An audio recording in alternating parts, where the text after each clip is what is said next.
What's up, fellas? Today for my vodcast, going to be going over some of the weirdest MLB oddities. Kind of odd, get that, but I think it's kind of cool facts and just, weird things that go on in Major League Baseball. Anyhow, first one on the list, I'll probably go with the top 10 here, is back in 1900, Lefty Grove was traded for a fence. And keep in mind, he was a Cy Young winner, one of the best pitchers at the time, but he was traded for $3,500, which was used to build a fence.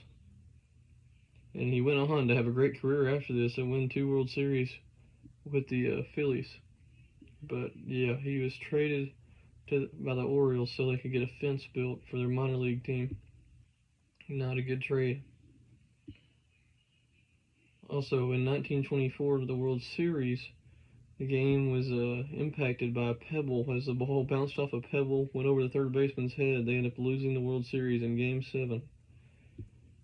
Talk about a horrific way to go out. And this is one that's my personal favorite, or second favorite actually, is how the Mets fans have to deal with Bobby Vanilla Day every single year.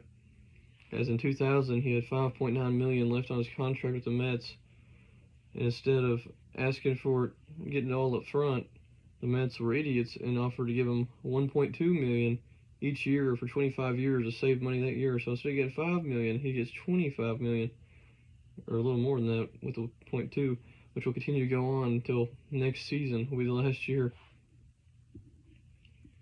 So they have to pay him $1.2 million a year for a guy that's been retired for at least 20 years.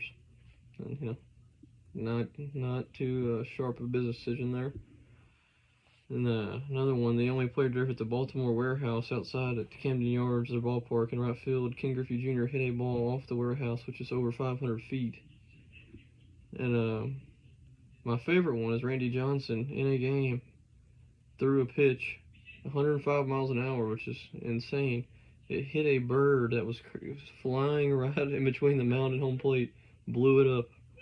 It's a no pitch, but yeah, bird died on the field, getting hit by a 105-mile-an-hour fastball. I don't think the bird felt any pain on that one. And it's definitely, by most people, the weirdest moment in MLB history.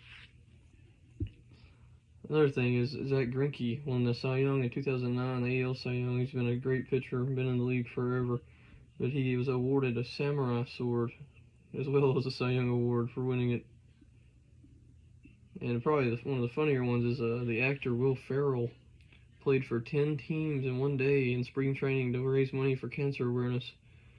So they let him play an inning with 10 different teams in spring training to raise money, and it was an absolute hit. And one of the oddest things as well is Chris Crush Davis played for the A's and the Brewers, but in 4 straight seasons, I don't think you ever see this again, he hit .247 was his batting average for 4 years in a row. When he even played for the Brewers in the last year, hit .247. Model of consistency. Not the best average, but hit a lot of bombs. But just to do that each year is crazy. A lot of things have to go one way or the other. And one of the weirdest ones that I've came up with is Kevin Pillar strained his oblique after a hard sneeze in pregame. Dude sneezed, felt the sharp pain, bam. Oblique strain. Go to the IL. Anyhow, yeah, that's just some stuff I'm into. I'm real into baseball and just odd facts and stuff about that kind of stuff. I'm kind of a junkie for the game, I guess you could say. But hope you enjoy them 10 facts. I mean, I'm sure some people couldn't care less, but I thought they were pretty cool. Anyway, appreciate it, fellas.